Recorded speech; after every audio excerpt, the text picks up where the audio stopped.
अस्सलाम वालेकुम प्यारे बच्चों। आज का जो टॉपिक मैंने लिया है वो है subject verb agreement. Subject verb agreement लिखने में कभी कभी हमें गलतियां होती हैं। सब्जेक्ट के साथ हम वर्ब कभी गलत इस्तेमाल करते हैं जो हमें नहीं करना चाहिए, लेकिन हमसे होती हैं ऐसी गलतियां। तो इसलिए मैंने आज यह टॉपिक लिया है ताकि थोड़ी सी रोशनी इस पर डालूं और ताकि आपको समझ में आए कि कहाँ पर सब्जेक्ट कैसे आता है, तो सब्जेक्ट के साथ कौन सा वर्ब लगता है। ठीक है, तो प्यारे बच्चों, आप जानते हैं अच्छी तरह से हर एक सेंटेंस में, हर एक जुमले में एक सब्जेक्ट होता है,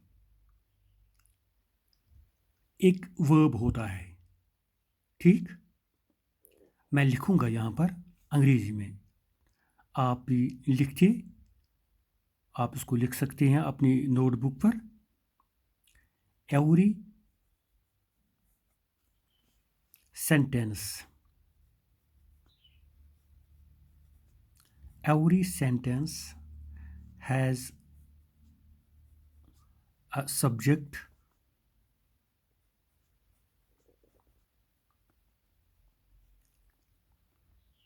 and a verb and a verb।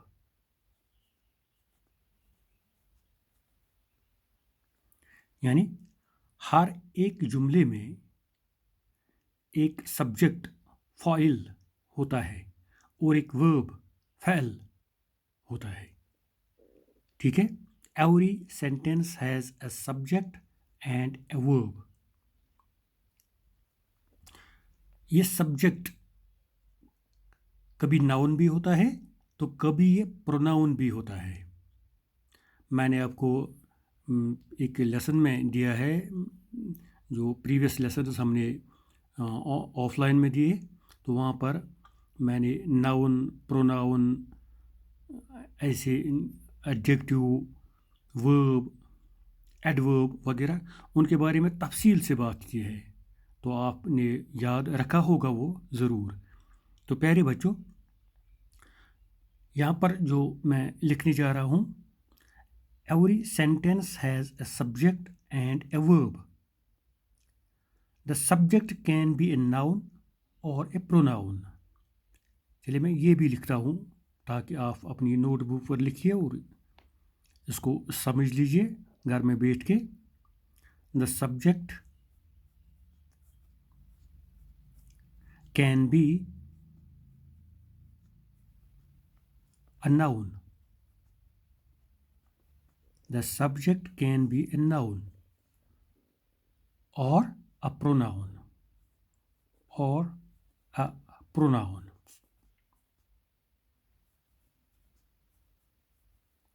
The subject can be a noun और ए प्रोनाउन। यानी जो सेंटेंस हम लिखते हैं, मैं अभी लिखूंगा, मैं आपको दिखाऊंगा।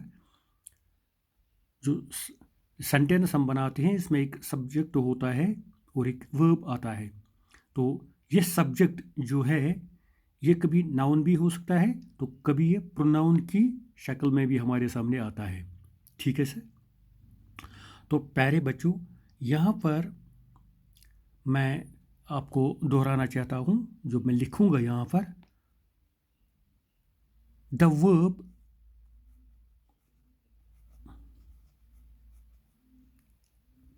कैन बी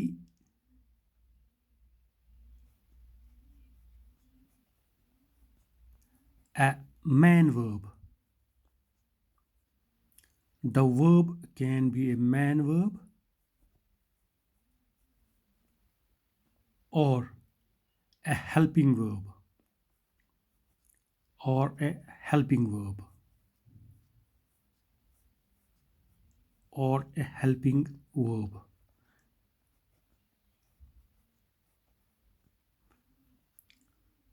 Man verb और a helping verb। helping verb को हम और एक नाम भी देते हैं ऑक्सिलरी वर्ब।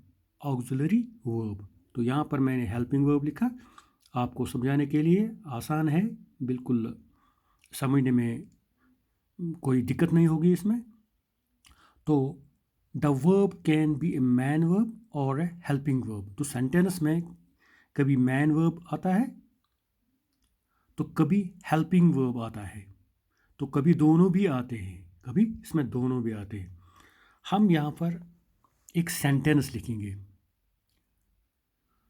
देखो मैं एक सेंटेंस लिख रहा हूँ यहाँ पर, एक जुमला लिख रहा हूँ यहाँ पर, आप देखिए, गौर से देखिए। He has a pen. He has a pen. यहाँ पर आपको ढूंढना है मैन वर्ब। यहाँ पर आपको मैन वर्ब ढूंढना है।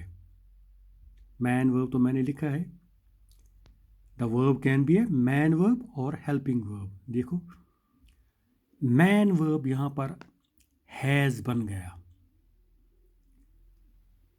ही has a pen. Main verb यहाँ पर मैन वर्ब कौन बन गया यहाँ पर? हैज़। मैं हैज़ लिखता हूँ यहाँ पर, देखिए ये हैज़ जो मैंने यहाँ पर लिखा, ये देखिए ये हैज़ यहाँ पर है, तो ये हैज़ मैन वर्ब की शक्ल में हमारे सामने आया। उसने कौन सा काम दिया यहाँ पर? हैज़ ने उसने मैन वर्ब का काम दिया यहाँ पर, मैन वर्ब का काम दिया। ठीक है, तो देखो यही हैज़ कभी हेल्पिंग वर्ब की सूरत में हमारे सामने आएगा। अभी ऐसा जुमला मैं लिख रहा हूँ और एक, आप देखिए, he has bought।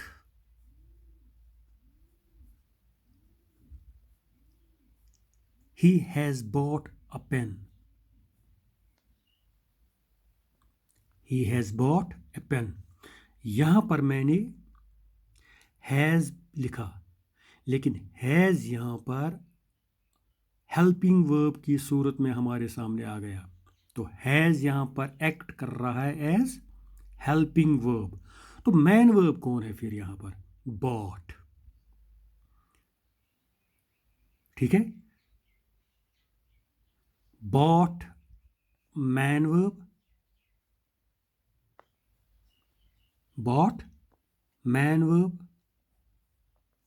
Has helping verb, has helping verb, has helping verb। ठीक है,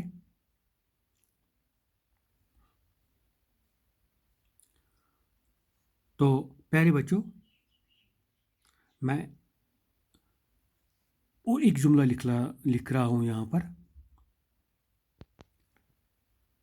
the apples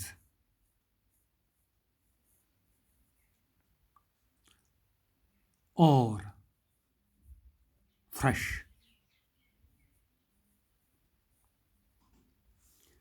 the apples are fresh। यहां पर हमें देखना है और, यहां पर देखना है हमें और, ये और यहां पर मैन वर्ब की सूरत में सामने आ गया, और ये मैन वर्ब बन गया यहां पर फिर से। मैन वर्ब कौन? आर। ठीक है, ये आपको समझना है। यहां पर हैज आ गया, बॉट, हैज बॉट, यहां पर दो आ गई, एक आ गया यहां पर हेल्पिंग वर्ब और एक आ गया यहां पर मैन वर्ब। तो बाद में जब मैंने तीसरा जुमला यहां पर लिखा, द एप्पल्स और फ्रेश, तो यहां पर जो सब्जेक्ट के साथ और आ गया, आर के बाद हमें दूसरा वर्ब नहीं आया तो और किस सूरत में सामने आ गया? ये मैन वर्ब की सूरत में सामने आ गया, क्योंकि इसके साथ में और एक वर्ब नहीं है, फ़अल नहीं है, तो और सिर्फ अकेला यहाँ पर बैठा है, तो और मैन वर्ब की सूरत इख्तियार कर गया। ठीक है, the apples are fresh, the apples are fresh, he has a pen, has यहाँ पर मैन वर्ब बन गया, मैन वर्ब की शक्ल में सामने आया। तो यहाँ जब एप्पल्स हमने लिखे द एप्पल्स और फ्रेश, तो यहाँ पर और मैन वर्ब की सूरत में हमारे सामने आ गया। तो बीच में हमने जो दूसरा वाला सेंटेंस लिखा, यहाँ पर सेकंड सेंटेंस जो लिखा है आपने, he has bought a pen, तो यहाँ पर दो वर्ब आ गए। एक यहाँ पर आ गया हेल्पिंग वर्ब, वो हैज़, तो यहाँ पर जो बॉट आ गया वो मैन वर्ब की शक्ल में सामने आया, क्योंकि यहाँ पर दो आ गए वर्ब्स, एक हेल्पिंग वर्ब और एक मैन वर्ब। ठीक है, तो प्यारे बच्चों, जो टॉपिक मेरा है असल में सब्जेक्ट वर्ब एग्रीमेंट, सब्जेक्ट के साथ कौन सा वर्ब लगता है, ये वर्ब सिंगुलर आता है या प्लूरल आता है। लिखने में हमें कभी कभी गलती होती है, तो इसीलिए मैंने यही टॉपिक आज चुन लिया जो मैं बताने जा रहा हूँ आपसे। जो सब्जेक्ट होता है, अगर सब्जेक्ट सिंगुलर हो, अगर सब्जेक्ट सिंगुलर हो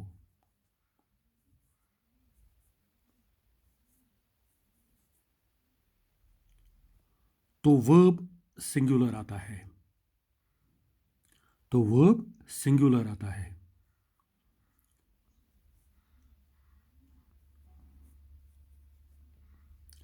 अगर सब्जेक्ट सिंगुलर हो तो वर्ब सिंगुलर आता है। गलती तो हमें यहीं पर होती है कभी कभी लिखने में, हम हैज़ हैव के जगह लगाते हैं, हैव को हैज़ की जगह लगाते हैं, यह नहीं देखते हैं कि सब्जेक्ट सिंगुलर है या प्लूरल है। यही तो मेरा टॉपिक था जो आज मैं आपसे तफसील से बता रहा हूँ। तो प्यारे बच्चों, यहाँ पर मैं एक जुमला लिखता हूँ, I am playing, I am playing. I, ये सिंगुलर सब्जेक्ट है, ये सिंगुलर सब्जेक्ट है, तो इसके साथ जो वर्ब लग गया, ये ऑक्सिलरी वर्ब हो या मेन वर्ब हो, तो जो वर्ब इसके साथ लग गया वो एम है, और एम सिंगुलर है, सिंगुलर लगाना भी है ज़रूरी। आई सब्जेक्ट है तो एम वर्ब है, तो सिंगुलर सब्जेक्ट के साथ सिंगुलर वर्ब लगाना ज़रूरी है।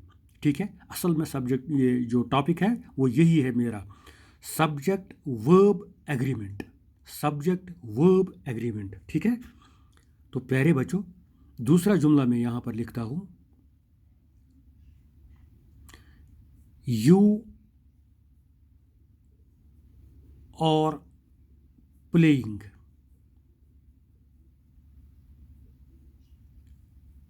You are playing. जो यू है, यू यहाँ पर प्लूरल है, सब्जेक्ट प्लूरल है, तो जाहिर सी बात है जो वर्ब यहाँ पर आ गया वो प्लूरल आ गया। सिंगुलर वर्ब के साथ सिंगुलर वर्ब, सिंगुलर सब्जेक्ट के साथ, प्लूरल सब्जेक्ट के साथ प्लूरल वर्ब। ठीक है, तो प्यारे बच्चों, यहाँ पर यू और प्लेइंग, यू और प्लेइंग, तो यू प्लूरल सब्जेक्ट है, तो जाहिर सी बात है कि प्लूरल ही वर्ब आ गया यहाँ पर, ठीक है। तो यहाँ पर मैं और एक जुमला लिखता हूँ, we dash playing.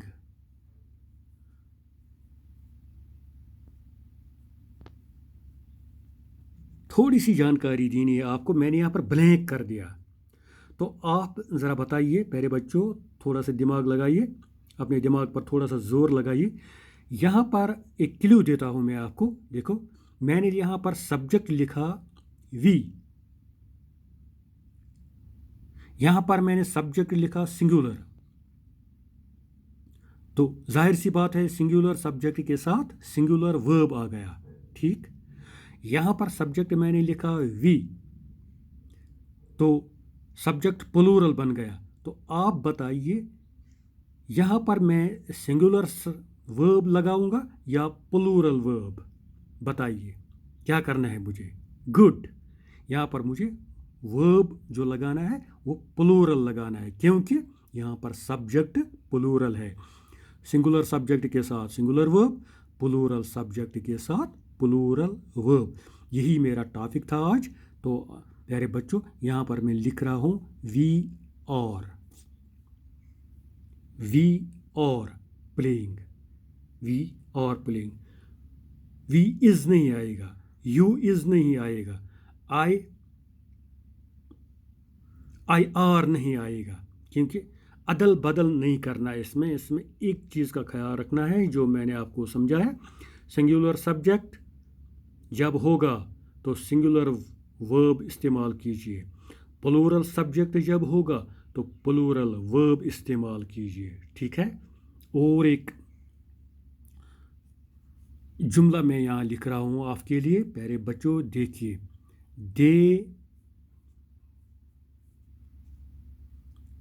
Dash playing, they dash playing, they dash playing. क्या लगाऊंगा मैं यहाँ पर, अपने दिमाग पर थोड़ा जोर लगाइए। इज लगाऊंगा, इज ठीक रहेगा? नहीं, हाँ प्यारे बच्चों बिल्कुल ठीक कहा, इज नहीं लगेगा, और लगेगा, क्योंकि और प्लूरल है। प्लूरल इसलिए लगाना है क्योंकि दे जो है ये प्लूरल सब्जेक्ट है, ये प्लूरल सब्जेक्ट यहाँ पर जो फाइल है बैठा है यहाँ पर, तो ये प्लूरल की शक्ल में है, ठीक है, जमा की शक्ल में बैठा है यहाँ पर। दे और प्लेइंग, दे और प्लेइंग। तो ऐसी गलतियाँ होती रहती हैं, इसके बदले एम लगता है, एम के बदले आर लगाते हैं, आर के बदले हैज़ लगाते हैं, हैज़ के बदले हैव लगाते हैं। तो अपना एक तरीका है इसका, सिंगुलर सब्जेक्ट के साथ सिंगुलर वर्ब, प्लूरल सब्जेक्ट के साथ प्लूरल वर्ब, ठीक है। यही था मेरा topic, subject verb agreement, subject verb agreement. तो प्यारे बच्चों, आप 10 जुमले खुद लिखिए अपनी नोटबुक पर, जिनमें आप सिंगुलर सब्जेक्ट के साथ सिंगुलर वर्ब लगाइए। तो यहाँ पर आप जो भी लगाएंगे, तो ये ज़रूर नहीं है कि मैंने प्लेइंग ही लिखा, आप इसमें बदल सकते हैं और कुछ भी डाल सकते हैं। तो प्लूरल सब्जेक्ट के साथ प्लूरल वर्ब इस्तेमाल कीजिए, ठीक है। तो ये था आज का topic, subject verb agreement, subject verb agreement, ठीक है। तो प्यारे बच्चों, आज का इतना ही। तो इंशाल्लाह कल आगे बढ़ेंगे, आगे देखेंगे क्या हमारी जो सिलेबस है, सिलेबस में हमारा कौन कौन सा टॉपिक है, तो उस पर भी नज़र डालेंगे, उसको हम गौर से देखेंगे, उसको हम गौर से पढ़ेंगे, समझेंगे, सुनेंगे। तो आज के लिए बस इतना ही। खुदा हाफिज़।